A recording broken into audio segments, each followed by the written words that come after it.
afternoon. We have a house announcement. We have a passport from Alejandra Davila Varillas. Is she here? Oh, hi. Alejandra, el pasaporte tuyo está en Stayer Hall, en el Welcome Center. Para cuando salgas lo puedes reclamar ahí. Thank you.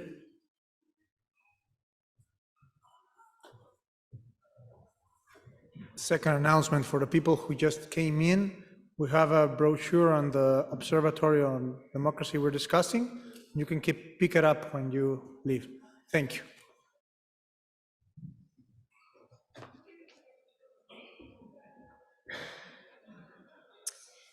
Good afternoon, everyone. It's so good to have you all here in person. If I could, I'd go around and hug every single one of you. This is part 2 of contributions to face the crisis of fragility of democracy around the world. Congratulations to the members of the panel that went first. That was absolutely fantastic. And if you will permit me, I'd like to summarize some of the salient points from that panel, and then we'll go into an introduction of our panelists and proceed with the program. Here's what we heard from our first panelists. We heard that there is a backsliding of democratic values, and that the list of divisive issues around the globe is long and complex, with political leaders more polarized and less able to compromise than ever before. Democracy is indeed in a fragile state. We see less participation of our citizens, which gives rise to the extremes, with individuals more open to populist leaders. There are also structural reasons to explain fading democratic values around the world. A few examples: the stagnation of living standards for middle and working class individuals, the rise of social media, which can pull parties and issues to the extremes, thereby resulting in ideological polarization. We also heard that there is a lack of trust in institutions that once enjoyed immense respect as arbiters of truth, justice, and peace. We are working very hard to build diverse democracies that treat members as equals. But there is so much more to do. We must work together to counter the prevailing narrative that demography is destiny. We must also learn to manage the propensity for individuals to find comfort only in select groups. We need to teach our students in a way that inspires cooperation and friendship rather than hatred, resentment, and violence. And finally, we need to build spaces out of our own identity expression. In our case, members of the global Jesuit order. And then with those identity expressions, connect to other identities, and then have a stake in their thriving. At this moment, we need to collaborate intensely to bridge divides. And with that, I'll introduce our panelists. Professor Carla Ede, Vice President for International Affairs, St. Joseph's University. Welcome. Thomas Bancha, Vice President for Global Engagement and Director of the Berkeley Center for Religion, Peace, and World Affairs at Georgetown University. Welcome, Tom. Immediately to my right, Joy James, Secretary for the Jesuit Higher Education Association, South Asia.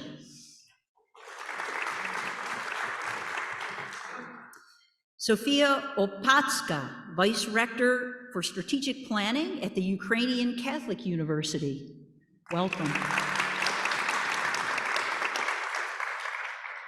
Francois Cabaret, President of the Association of Jesuit Colleges and Universities in Africa and Madagascar.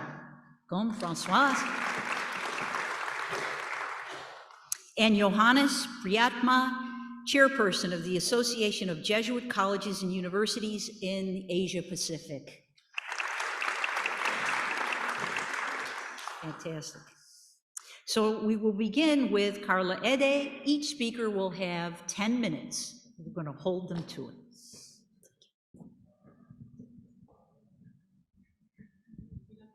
Good afternoon, everyone.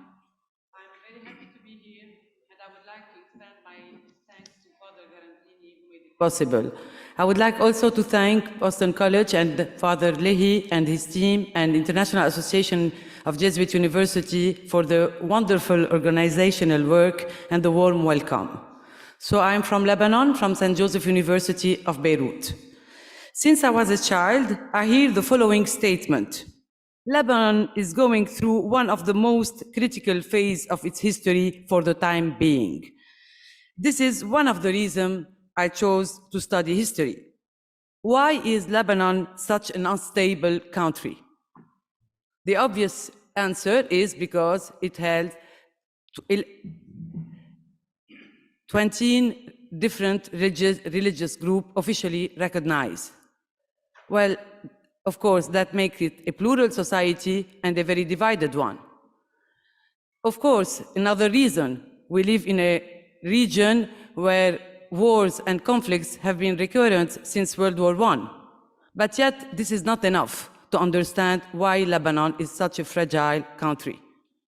The answer, the easiest one, but I think the most convincing one, is because it's a democracy, and it's a weird democracy.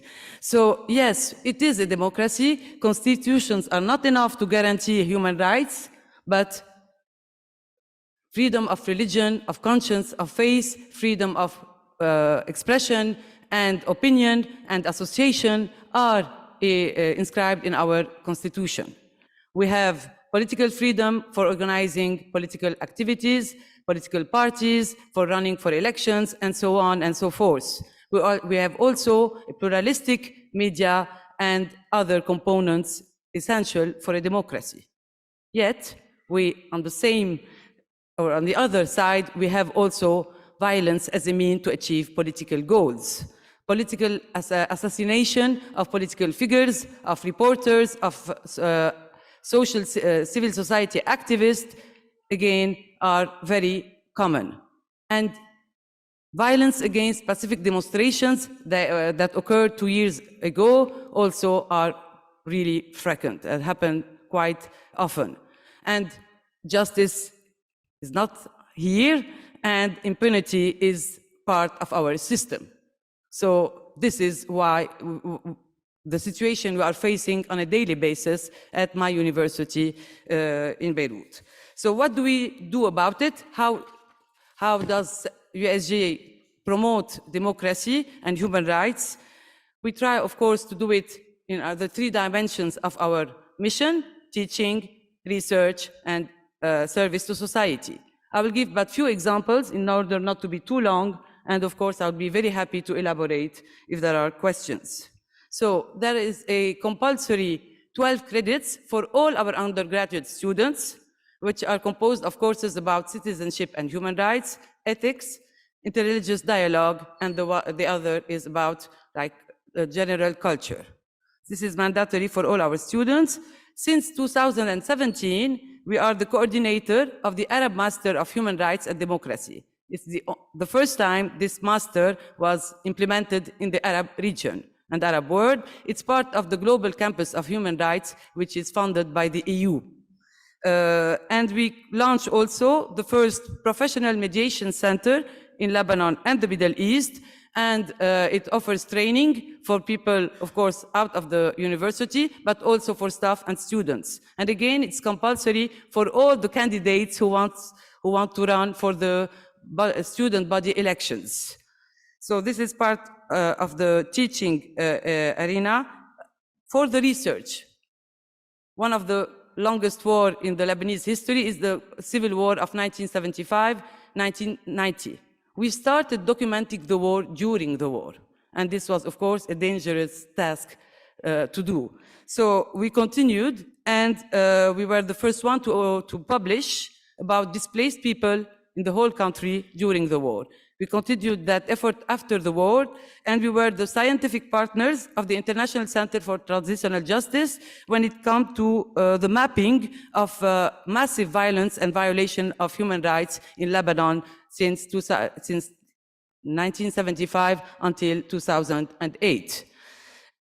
On another level, we launched the Observatory of the Children and Youth Protection and Rights. So again, they are very dynamic, and they publish research, and they were instrumental in doing or writing new procedures, standard procedures for the children protection, especially in the refugee camps. So we've done that project with UNICEF and with the Ministry of Labor in Lebanon, who asked for our expertise. So this is again research and expertise and service to society. When it comes to service to society, other activities have been implemented.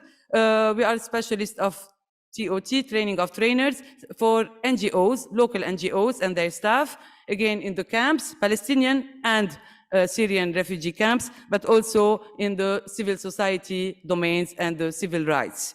We also are training a public servant from the administrative and military administration, especially in the areas, remote area of the country where extremism is on the rise. And another example about our legal clinic. Of course, it's service learning for our students from our law school, but they have been also very proactive after the Beirut blast. Tomorrow is the second anniversary of the Beirut blast, and they helped the victims. So we received hundreds of victims to help them to try to obtain their rights. So these are but few examples. Endowed with our belief in the Emmanuel, we shall continue to promote cultural resistance and human rights, because we still think that Lebanon is yet a necessity in the Middle East, even if it's such a weird democracy. Thank you.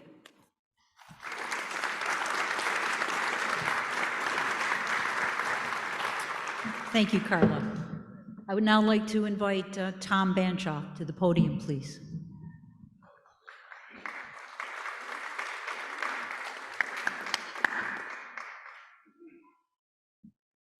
This is such a friendly and warm crowd. It's wonderful to be here. Thank you, Linda, for moderating the panel. I also want to thank Francisco for organizing the first panel we had, and by extension recognize the remarkable work of Ausal within our global network, and really emphasizing the social justice and the political engagement dimensions of our mission, and being a regional model for our global efforts. So, crisis and fragility of democracy. I'm at Georgetown, I'm an American citizen, we're here in the US, so I thought I'd say a little bit about the situation in this country here from my point of view, but place it in a wider global context, and then really zero in on one of the themes of our panel, which is how can we as Jesuit institutions in our educational mission make a positive difference. All right, first, crisis of democracy in the United States. Just 5 quick, unoriginal observations. First, we have a former president who still refuses to accept the legitimacy of the last election and who has encouraged the storming of the US Capitol. I could stop there, but I'll go on to point number 2. We see a deeply flawed electoral system fueled by cash injections that privileges personalities and personal attacks over thoughtful debate. Third, the deeply polarized parties within this flawed electoral system are unable to find common ground on issues ranging from economic policy to social, environmental, and racial justice. Fourth, dysfunctional elections and parties are in turn embedded within a sharply unequal society and a public sphere dominated by a sensationalist press and unaccountable social media. And fifth, and I could go on, I could use both hands. Fifth, we have a public that is fully aware of these trenchant problems and is expressing historically low levels of confidence in our democratic institutions. So there is a crisis that's plain for all to see. How serious is it? Well, in a hopeful mode, I want to suggest that it's extremely serious, but not existential. And of course, we could have a whole seminar about this. But I would note that US democratic institutions have weathered major crises before. Think of the Watergate scandal just 50 years ago, a president's criminal and failed attempt to stay in power at all costs. Money and personalities have always, I would argue, played an outsized role in US elections. Partisan polarization is nothing new. Deep social inequality has been a historical constant in the United States.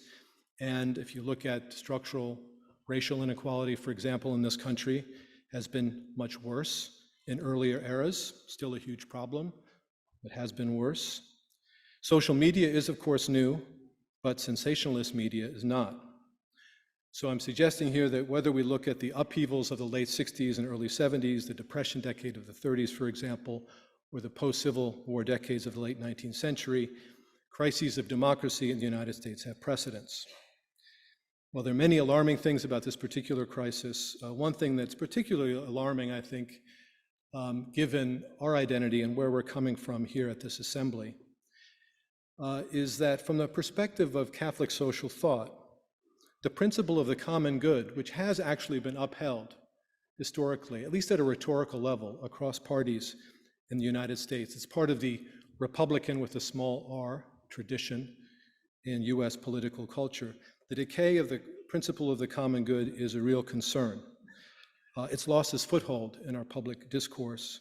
It's finding less and less resonance as partisans of the left and the right express their trenchant criticism and cynicism about the possibility or even the value of finding common ground. And I find that very disturbing. All right, what is to be done?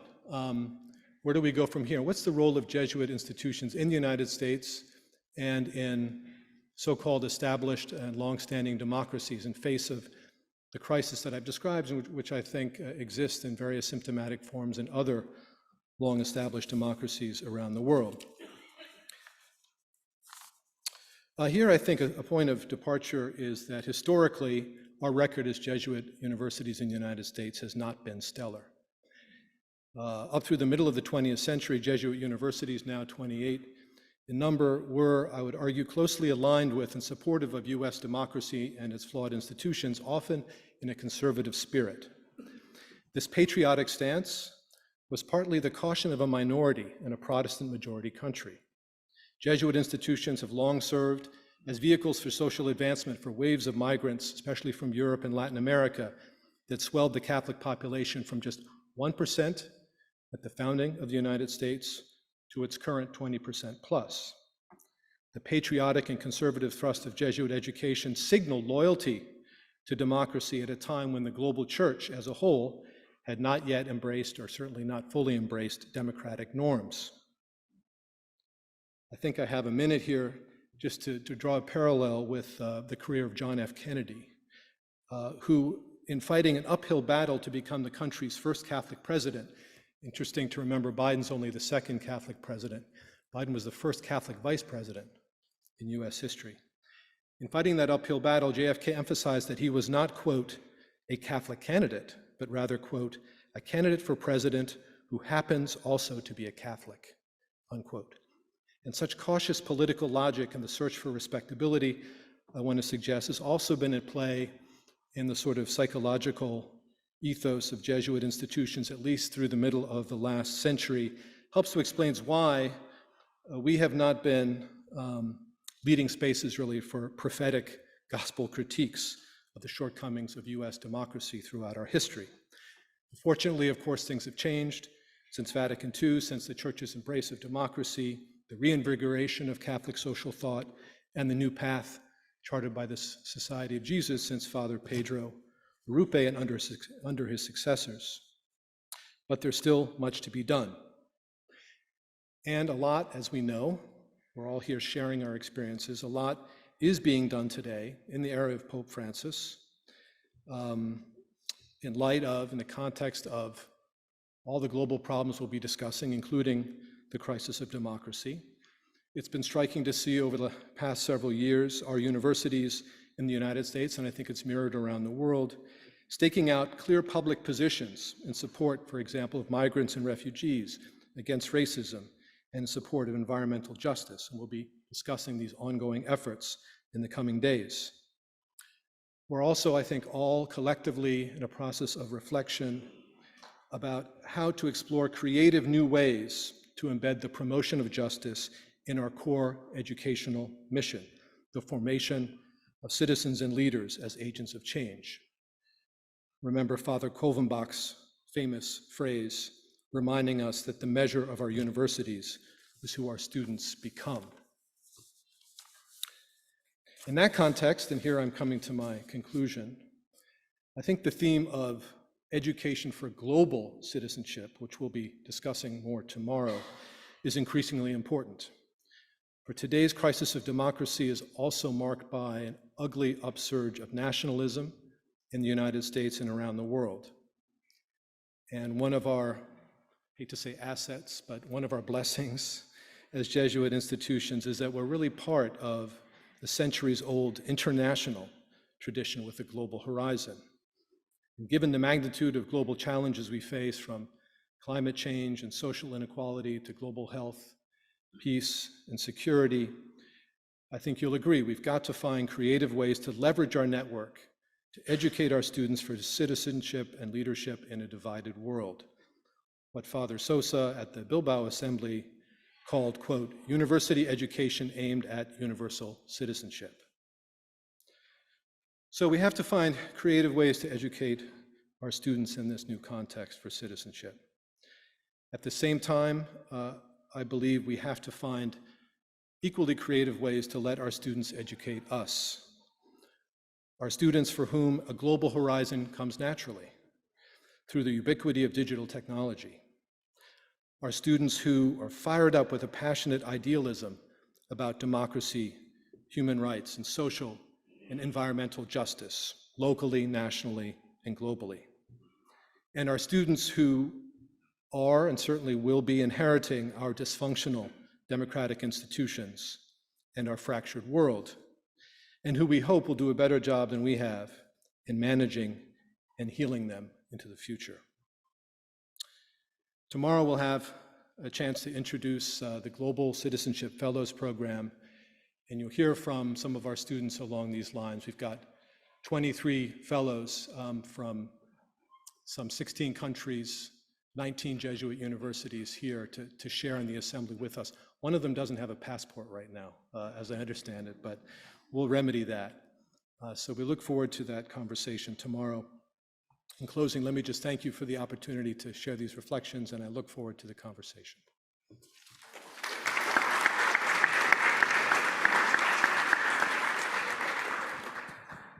Tom, thank you so much. Joy James will now present for us. Thank you, Joy. Good afternoon, dear friends. First of all, I want to congratulate and thank the Latin American team, Father Luis Arriaga and Francisco, for organizing this pre-conference workshop on democracy. Also want to thank Father Garanzini and Christy for inviting all the 6 conference people to present the state of democracy in their geographical regions. Of course, we all look forward to the Latin American process of democracy right from the 1960s, where we are the Zelem Conference in Colombia in 1968 in Medellin. Then onwards in India, particularly South Asia, particularly India, we were quite eagerly looking what was the political process that was happening in Latin America. Of course, Paulo Freire and Nestor Paz and Camilo Torres were the heroes of our time at that in 70s. And 70s also we had the result of this process happen in Latin America, particularly in Chile, the Allende being elected and been assassinated by Pinochet, army coup. Later in the 80s, we find in Nicaragua, the Sandinista government came into power, leftist government. In that government, there were 2 priests, ministers, Fernando Cardenal, was a Jesuit, and his brother Ernesto Cardenal. And we all remember the history, how the Rome came heavily upon them at that time. This was part of history. And we know today the democracy is in shambles. The famous definition of democracy by Abraham Lincoln, it is a government of the people, by the people, and for the people. But because of the changes that is happening in democracy, we have to recast the whole definition. Now the democracy as the government of the people, or WF. Not by the people, but to by the people. And not for the people, but far away from people. And this is happened all over the world. Democracy is in great threat, it's a great crisis. And how do we look at this? I base my presentation on what is happening in a South Asian country, particularly India. As you know that India is the largest democracy in the world with 1.4 billion people. And the right that people have to vote, but once they finish the voting and elect a government, and the government become autocratic. I will only mention a couple of symptoms that's happening in the country. Later also I will talk about the neighboring countries like Sri Lanka and Pakistan, Bangladesh, Nepal, etc. One of the things that we found as a symptom of a non-democratic process that's happening in our country is no transparent electoral system with the electronic voting machines being used. Of course, this machine is invented by Japan, but never used them in their country. The misuse of government of the agencies that's supposed to be independent. For example, the Criminal Investigation Agency, National Investigation Agency, including the judiciary. One time we had 2 years ago, 4 Supreme Court judges came in public for a interview, saying that the things that's happening in judiciary, that is Supreme Court, is not favorable to democratic process. That's the first time in the history it happened in our country. Elected representatives of opposition parties are lured with money. People can buy MLAs and MPs for voting for the government, and a number of locally elected groups have been, eroded their power. Large scale of electoral malpractices ruling parties are ignored by the basis of Election Commission. Election Commission is a very independent agency. Somehow it has become the handmaid of the ruling government. The press has lost its that power to publish and criticize the government. Once you publish something, you are arrested and put in jail. We have a couple of intellectuals been arrested. And you may remember that one Father Stan Dursamy, a Jesuit, was murdered. It was a judicial murder. He was accused of a crime which he has never committed. We all know him. But he was in the jail and he died there in last year, July 5th. It has become an international news at that time. And there is a law that is Unlawful Activities Prevention Act, UPA. With that law, you cannot go to any other court. And you are arrested without and put in jail without trial. And 18 people, intellectuals of our country, are still in jail.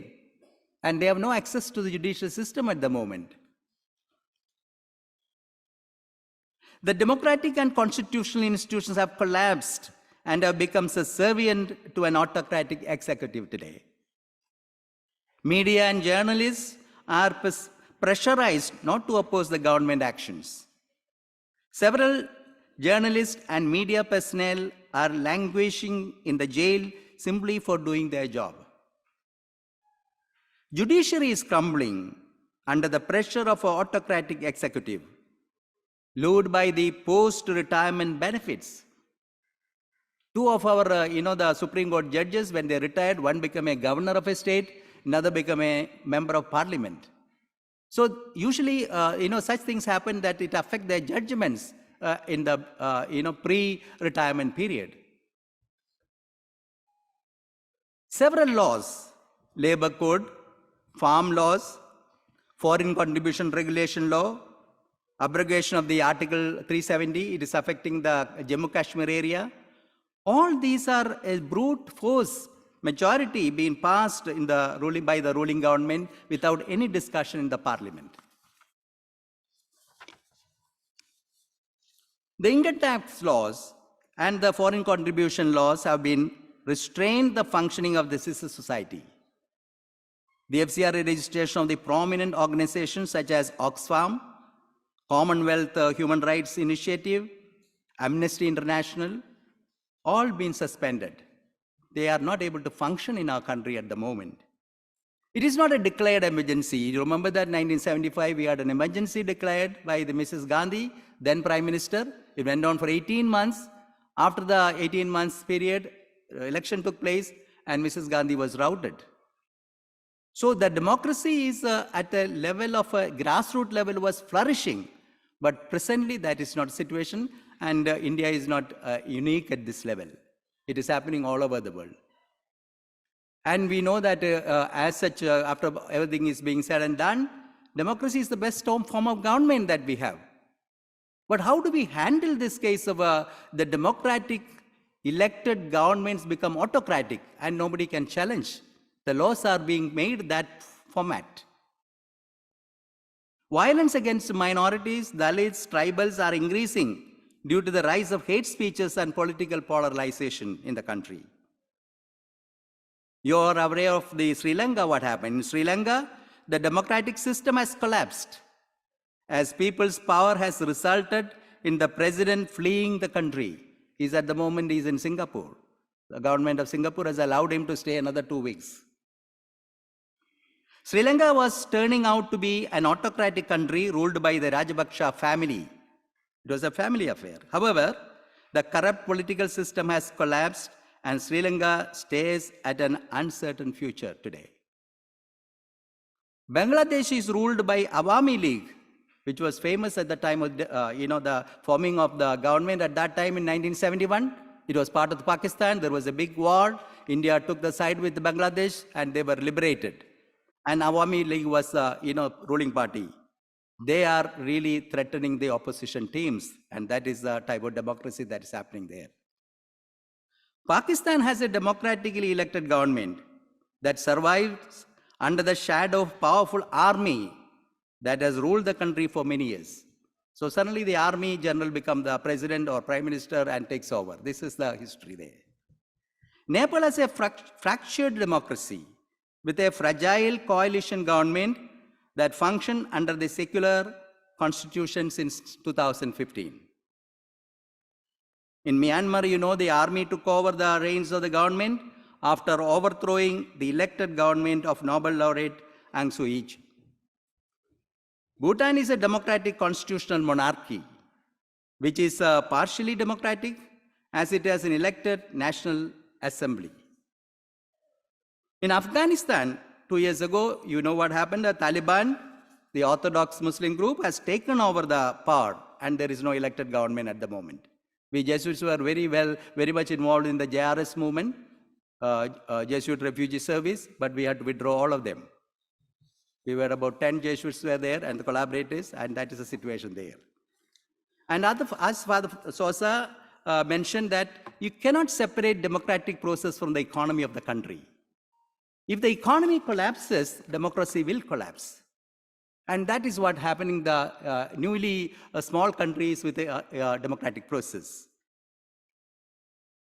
All the countries in South Asia having this constitutional crisis and decline of the constitutional morality and convention of practices. Pakistan and Nepal both are facing similar crunch, and more than once the assault of institutions and dilution of the constitutional provisions to suit the vision of a strong leader enjoying a brute majority. In short, a landslide victory and a charismatic leader do not necessarily ensure either democracy or secularity and prosperity of any country today. Democracy, in any case, is more than a number game. India cannot consider that it is immune to extreme weather events. In the economic environment, like the ones that have played havoc in Sri Lanka, the Reserve Bank of India has recently cautioned us that many of the states in India Union are under the debt burden and need to take stern fiscal measures to avoid spiraling crises. Unfortunately, partisan politics and electoral compulsions make it impossible to deal with the challenges of rationality today. It is no consolation for the suffering Indians to be told that what they are experiencing is a global phenomenon, and there is little our government can do about it. It doesn't have the magic about it. It does not know how to pull out of this crisis. And that is the real crisis that South Asian countries are facing in the name of democracy. Thank you. Thank you, Joy. Now invite Sophia to the podium.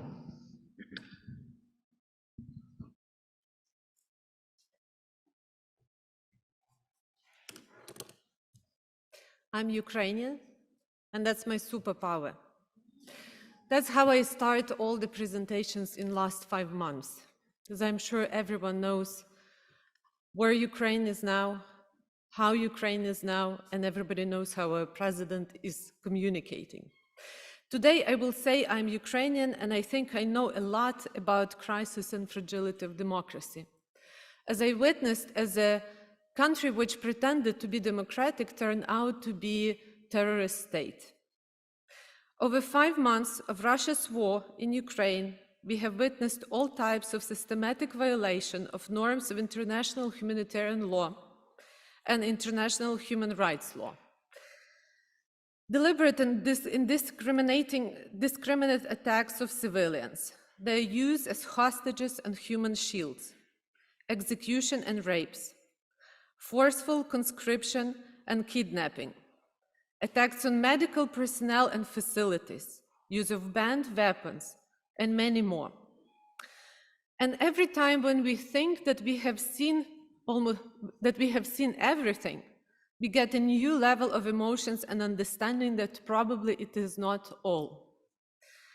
Like it happened on July 29th, when 53 Ukrainian servicemen whose evacuation from Azovstal was facilitated by United Nations and Red Cross were tortured and killed to destroy evidence of torturing in Russian prison in Olenivka in Donetsk region.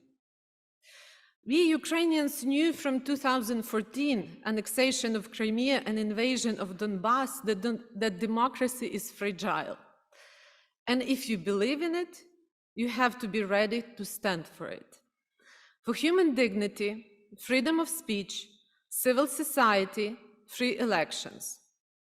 Things which are often taken for granted in many, many countries.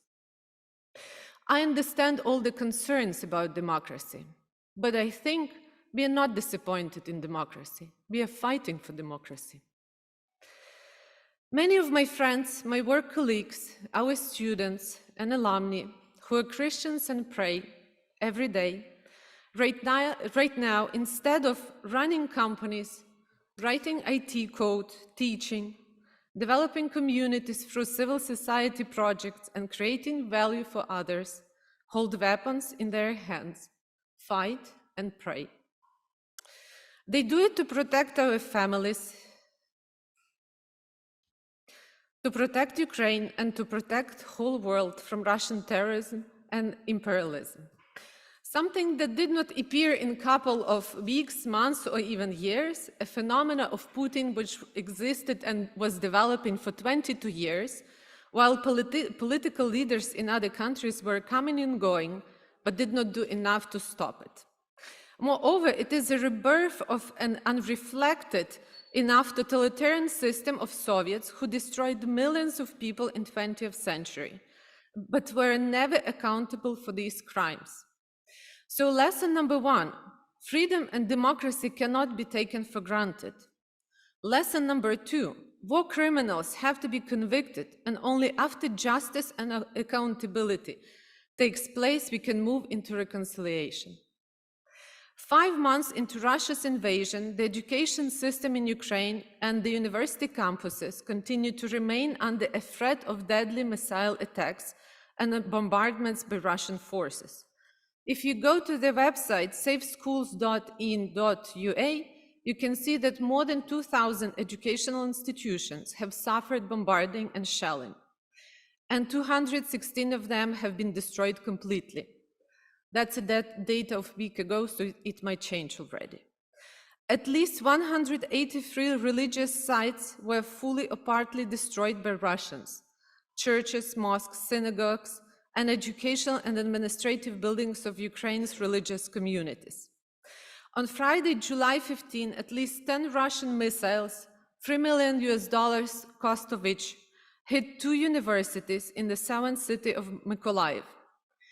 This is just but one sad case in terrifying row of strikes aimed at the Ukrainian universities since February 24th invasion. The message conveyed by these strikes is nothing less than clear. If universities are frontiers facing the future, there should be no future for Ukraine. Russia itself has unsuppressed challenges in confronting its own future by constantly readjusting and remodeling its own past while being demonstrably frightened and incapable of opening itself to the future. Sadly, Russian futurelessness has become an evil source of deadly destruction and genocide practices on a massive scale. Institutionally speaking, the world hears no words of condemnation on part of Russian universities of war crimes committed by Russian military and its political leadership. To the contrary, the Russian Rectors' Union have backed up Russian leadership in its decision to invade Ukraine. And you can find on one of the websites the long list of Russian institutions who did it. You will be scrolling really long time to see the whole list. So what can we do to avoid crisis and make democracy stronger? We, the universities, are, if I may say, in a generational business, meaning we create the most lasting and cross-generational impacts.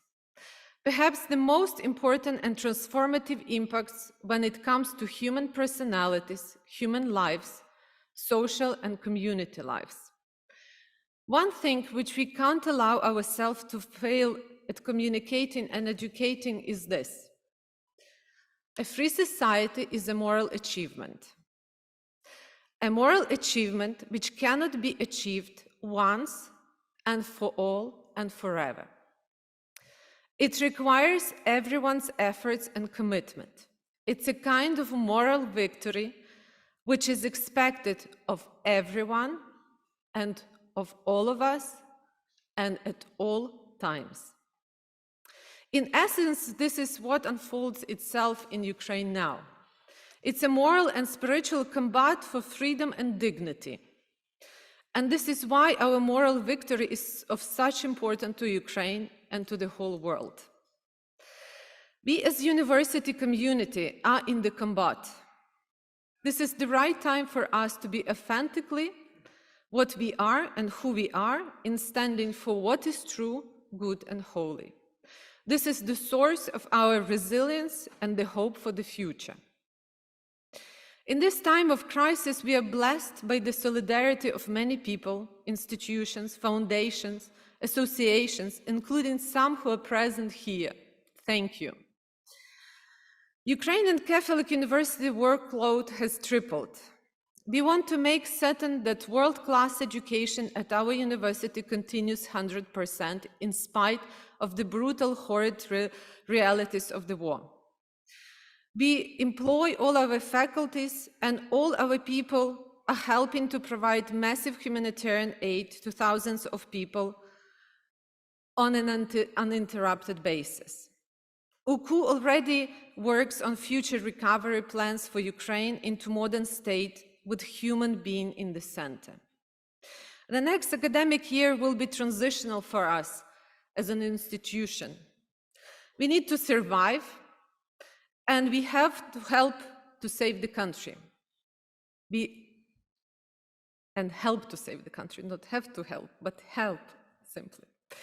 For this reason, we have focused our efforts on developing Such a model of international collaboration, which would not increase the brain drain from Ukraine, but which would keep our students abroad, but would still allow them to study and be connected with our university. We work actively with the goal to triple the number of need-based scholarships to secure the access to quality higher education for Ukrainian families who suffer hardship during the war, including displaced students. At the same time, we want to develop emerging fields of expertise needed to address the challenges of the post-war recovery and transformation. Any post-war recovery in a country will depend on its ability to retain, engage, and shape professionals. Ukraine will need specialists in so-called emerging fields like refugee studies, security studies, resilience studies, international development or sustainable studies, the European studies, to cope with post-war challenges. There was a moment when we as a university seriously considered the idea of university in exile. We hope we will not have to do it. We believe in our victory, and we know that we will not give up neither our land nor our identity for enemy or terrorists. But we have learned a lot in this period of time, in last months. And the most important thing which we learned, and I would like to repeat myself, a free society is a moral achievement which cannot be achieved once and for all and forever. It requires everyone's effort and commitment. It's a kind of moral victory which is expected of everyone and of all of us at all times. Thank you.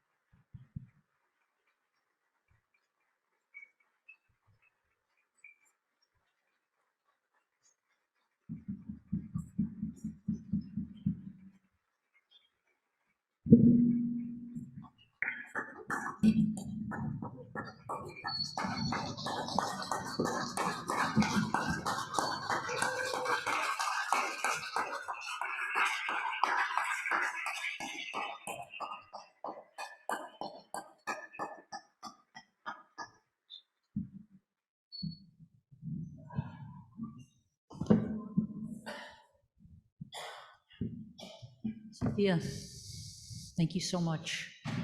Francois, please join us.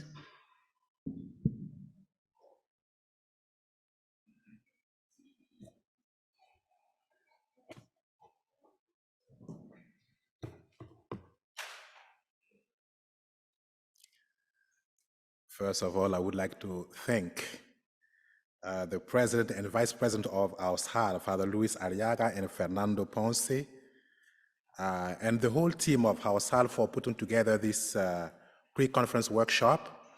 And of course, thanks also to Father Christie and Father Mike Garanzini and the whole team also of the board for endorsing this pre-conference. However, as I speak, I thought democracy is not just in crisis. At least in Africa, it's agonizing. I come from a country where maybe we are the latest country in the world that experienced a coup d'etat. This is Burkina Faso. And for the last year, that is from 2021 to 2022, there has been 8 coups d'etats on the African continent.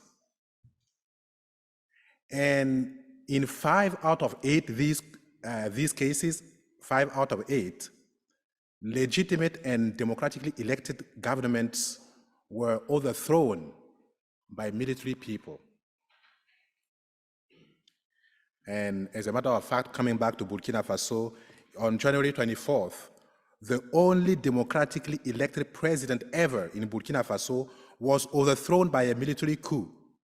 And since the independence of Burkina Faso, it experienced no less than 7 coups. And out of 9 presidents who ruled the country, only 2 are civilians.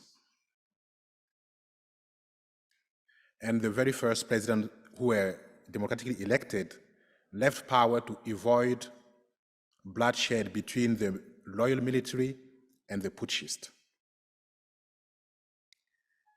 As I mentioned already, West Africa alone has experienced 5 coups d'etat, and this has happened in countries that are ranked among the poorest according to the Human Development Index. Now, I suspect that you are feeling so bad, but please forget it. And remember that first, Burkina Faso is a beautiful country located in West Africa. And it's a country that the meaning is, Burkina Faso means country of upright people. Well, not because we are upright, but because we aspire to be upright. But let me talk also about the stable countries in Africa, stable quote unquote. Stable countries where the presidents have been in power for more than 40 years. And the other longer serving presidents have been in power for 40 years, 38 years, 36 years, and only 29 years for the youngest. You have noticed that I have tried to picture 2 extremes, the very unstable countries, and the very stable quote-unquote countries. And they all claim to be democratic countries. So obviously there are countries in the middle also, and these countries in the middle, are those countries that experience some type of democracy according to the definitions that my predecessor mentioned.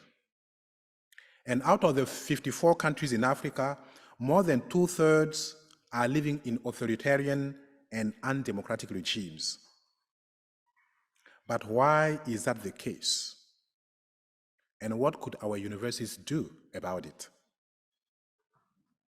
Indeed, by all standards, indexes, and criteria, most African countries are living in authoritarian and undemocratic countries. I see 4 determinants of non-democracy in Africa. The first one is the youth. Both the youth of the country or the people, but also the youth of the countries themselves or the nations. As you all know, 75% of the population in Africa is less than 25 years old. And this makes it very easy to manipulate the population through media. African countries are also very young nations. Except for Ethiopia, most of our countries have been experiencing democracy for less than half a century. And I guess the US experience on January 6th shows that that peaceful transition is not given, even in all countries. The second determinant of non-democracy in Africa is history dependency. What I mean here is that military regime and authoritarian regimes have become the default mode of power transition in Africa, to the point that nobody thinks that democracy is an option. The third reason is resource curse. Most African countries, as you know, have a lot of resources that are exploited by international firms with the direct and indirect support of the nations of these countries. These nations often support regimes that favor their interests. Otherwise, they could also support non-democratic transition of power. In such situations, socio-political instability weakens the bargaining power of legitimate governments, which would then be ready to sell their resources for free to sustain and to survive. In that sense, there is a scramble for African resources, including a scramble for the youth of Africa, as we see spiritual and religious competition. The whole of West and Central Africa, and partly East Africa also, is being devastated actually currently by Islamic aggression. The last determinant of non-democracy in Africa is poverty, vulnerability, and increasing inequalities. 9.2% of the world population lives under poverty, that is with $1.9 per day. But against this background, Africa has 50% poverty rates in rural areas and 10% in urban areas. So the small share of those who did experience democracy are quite disenchanted because it has never delivered economic development for them. Now, given these determinants, what could we do as universities from the standpoint of policy recommendations? The first policy recommendation is civic and political education for the youth. We need to rethink electoral democracy and the whole process of democratization in Africa. And experience has shown that elections are always, often, if not always, times of uncertainty in Africa. So what I call education is a comprehensive type of education that helps the youth and the leaders be agents of positive civic and political change within their countries. The second policy recommendation would be job creation and entrepreneurship development. A very young by idle population is a danger for everyone. And we all recall the Arab Spring and how young people who do not have hope for a better future prefer killing themselves than living a meaningful life. So entrepreneurship provides not only jobs, but only agency. The third policy recommendation would be governance and ethics for the leaders. In order to break the cycle of violence, predation, and political greed, it requires training the leaders for better governance and ethics, because we all know that people don't do bad just because they don't know it. It's a matter of choice.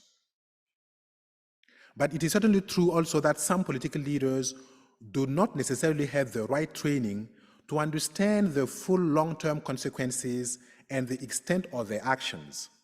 To that extent, good training on governance, leadership, and entrepreneurship could help. And such training also should focus on the military people and the military leaders, because the feeling is that most of them tend to be trained on all paradigms. The last policy recommendation I would suggest is economic development. Pope Paul VI in Populorum Progresso mentioned that development is the new name of peace. When people experience economic and social welfare, they have a stake in peace and democracy. And along the lines of UAPs, we have to accompany the youth to provide them with a future full of hope. We have also to develop a sense that Africa is a common home for all Africans, and that everyone has a right to a good living, taking advantage of the abundant resources of the continent. As someone mentioned to me these days, he said, Africa was a priority during the 35th General Congregation of the Jesuits. And with the UAPs, Africa is still at the forefront because Africa has the most important concentration of youth in the world. We have quite substantial natural resources, not only for Africa, but I would say for the entire world. The Congo Basin alone is considered as the second lung of the world. So in conclusion, I would mention that the democratic diagnosis of Africa is not as beautiful as we hoped it would be. And the determinants I highlighted show how we can contribute as universities through civic and political education of the youth, through job and entrepreneurial training, through governance promotion and economic development. Our universities in Africa are called to be agents of change, to be agents of peace, to be agents of reconciliation, and my hope is that we build on the experience of our sister universities in the IAJU network So I hope that I can count on all our regional associations also for support and for collaboration. Thank you.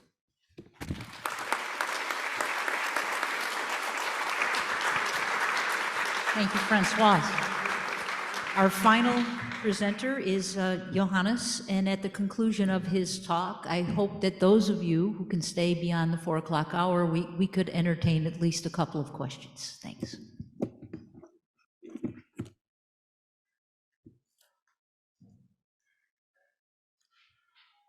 Good afternoon, ladies and gentlemen.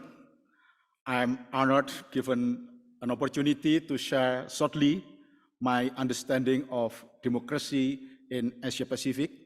However, I am from Indonesia, therefore my perspective will be much influenced by Indonesian context. First, Asia Pacific region is highly diverse in culture, religion, language, country size, population, governance model, and level of economic development. A similar diversity is regime type and performance among the regime democracies. At the same time, Asia Pacific has high potential to contribute to the development of democracy, for it has two very highly populated countries, China and Indonesia. More than that, Indonesia is the highest number of Muslims in the world. But interestingly, it is not an Islamic country, but a secular democratic country. In the last 10 years, most countries in Asia Pacific have maintained their regime type and enjoy political stability, except Myanmar, that became an authoritarian regime following the military coup in 2021. Over the last decade, rising nationalism has led to the infusion of religion in politics in Asia Pacific, especially in Indonesia. Such tendencies contribute to the weakening of democracy by undermining pluralism, increasing societal polarization, and in the worst case, heightening conflict. Several countries in which ethno-nationalism, ethnic and religious play a significant role in politics have also undergone a deepening polarization. Particularly in Southeast Asia, this trend could further deepen the pandemic socio-economic impacts, intensifying existing societal polarization and carrying serious consequences for minority population. In recent years, the phenomenon of ethno-nationalist mobilization, sometimes accompanied by a religious dimension, has been growing in both authoritarian and democratic countries. In democracies, this is a cause for concern since it goes against the progressive trend of a deepening of universal citizenship and inclusive management of diversity. The other issue is that we cannot deny that democracy has been significantly affected by digital disruption. This includes the emergence of powerful new mechanisms of control and manipulation, powerful surveillance technologies to fake news, online bots, and unregulated contact tracing. All these phenomena are in plentiful evidence across the Asia-Pacific region, bringing with them new challenges to every aspect of public and private life, institution, legal framework, media practices, and accountability framework. In a number of countries in the region, democratization has not served as an antidote to corruption. The reasons for this are multiple and relate not only to formal rules or institutional development, but also to inherited social norms and the informal inner working of politics and its call for more comparative research. Based on these opportunities and challenges, Jesuit universities across Asia Pacific face some challenges below. First, encouraging students to actively involve in variety of social organizations. Through these activities, students could naturally grow and develop their public leadership skill. However, it is not easy to encourage this, for they tend to be busy already with their academic activities, and they prefer to join hobbies and fun-oriented activities. Secondly, aligned with the increasing role of social media and digital technology in political life, we need to develop our student critical thinking. Through such competence, they can be better discern and reflect to highly intensive information from social media. It will be good if we could also encourage our students to actively participate in countering hoax and fake news. Third, since ethno-nationalism is a global phenomenon in politics, and in Indonesia it is called identity politics, we should encourage students and lecturers to involve and be active in some organization that is not based on common or similar religion, race, or ethnicity. It is not easy for our Christian students, where they are minority, because every group of this activity will make them a minority in their organization or their activity. Of course, as a university, our concern should be on research and publication. Since 8 years ago, in case of Sanata Dharma University, we have established a center of study on democracy and human rights. So we agree with what Usga doing in response to the democracy and politics nowadays. That's all. Thank you.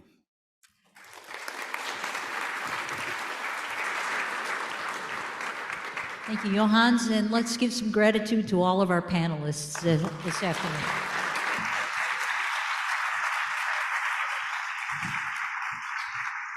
Okay, let's make time for a couple of questions. If you're so inclined, please introduce yourselves and your affiliation, and to whom you would like to address the question. Let us know.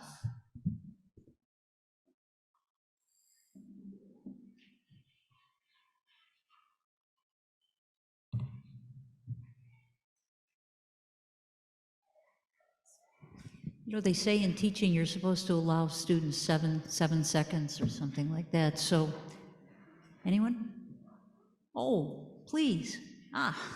Thank you. Hi there. Serena Cosgrove from Seattle University. In the earlier part of the afternoon, Father Luis Arriaga asked us for best practices. We should be sharing them, right? And as we hear from other regions of the world, makes me think that maybe there's a time for more solidarity. And I think sometimes how to do that between universities when we all face so many challenges is a really important question to ask. So I would start with Vice Rector Opatska, and then I would ask other of our panelists to talk a little bit about, do you have any examples where universities from other parts of the world have really stood up, have walked with you, shoulder to shoulder, codo a codo, and what that has looked like? Thank you. Thank you for this question. We get it a lot, and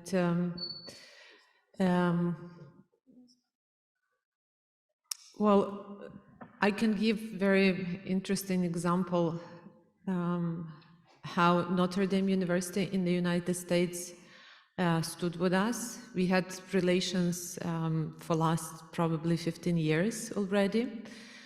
They have been with us on the calls, 30 minutes calls, for last 5 months, sometimes every week, sometimes every second week, sometimes once per 3 weeks. But they just were talking to us, and they really wanted to understand what is the situation and how we are doing and how they can help. They also came up with a big opportunity for our students. So 30 students of UKU will be going for mobility program this year to Notre Dame. And actually, this is also something we sent a letter to universities with whom we partnered before, and we said, we call it Network of Solidarity, and we asked if you can take 1 student, or maybe you can take 2 students, or maybe you, like Notre Dame, can take 30 students. But take them because all of them indeed want to stay in Ukraine, but this is not a safe place for them. We are saying that they need to learn, they need to build networks. We are saying that that's not their time yet. Though they are very engaged, very much helping, very committed, but it's not their time yet. And this is what we have been asking a lot of universities, and overall next year, more than 250 students will be going for various mobilities. For us, it's important that they can study normally, that they have this normality.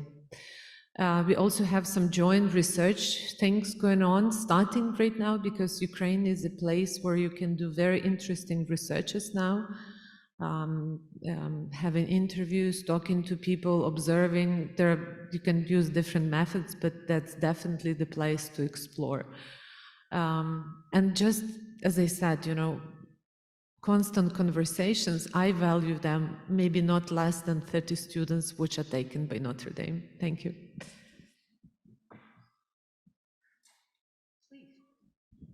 Please, welcome. Hi, my name is Channing. I'm a student at Georgetown. Thanks so much for your presentation. I don't know if I'm supposed to be the one asking a question, but I hear a lot of mention of people in my age group, so I wanted to ask, it seems like a lot of weight is being put on our shoulders as youth. Happy to take on the challenge, but maybe if you can share a little bit of what your universities are doing to bridge that gap between that research and publication on democracy and the fact that youth need to be involved. Have you had initiatives and programs and events to bridge that? You'll hear more about this Global Citizenship Fellow that I'm a part of, but are there more specific programs at your universities, and maybe are there ways to collaborate on that, especially as this network of Jesuit universities? Thank you.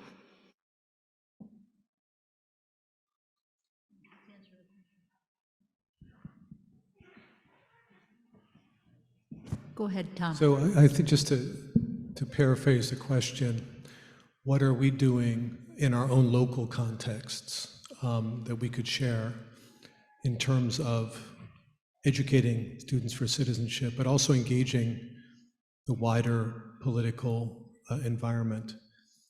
In Washington, D.C., just by virtue of our location, we're able to convene a lot of conversations, and we try our best to have an impact on public policy and the like, working with other Jesuit universities. We bring students into those efforts, but clearly it has to be the whole university engaged in that kind of public outreach, but maybe the colleagues can give some examples. Okay, thank you very much for the question. As I mentioned, in Africa, we have 75% of our population, which is 25 years old at the most. And if you meet with the African delegation here, you would see that most of us, we are about to start new programs, new universities, because the demand is very high. So I would say that we have identified that it's important for us to accompany the youth along the lines, of course, of the UAPs, but to make sure that this youth is not manipulated by political leaders, but that they become rather agents of positive change for themselves, but also for others. Thank you. Thanks, Francois. Last question. Yeah, it's less a question than a remark. It's just to be short. I'm Alain Thomaset from Centre CF Paris, the Jesuit faculties. It's the remark from a French philosopher, Montesquieu, who said that for dictatorship, we need only fearful people who are fear of the power. But for democracy, we need to have virtuous citizenship. So maybe our job is to train our students to be virtuous persons. It's not easy. Well said. Thank you. Thank you all for your active participation. Lots of opportunities to network during the week. Have a great meeting, everyone. Thank you.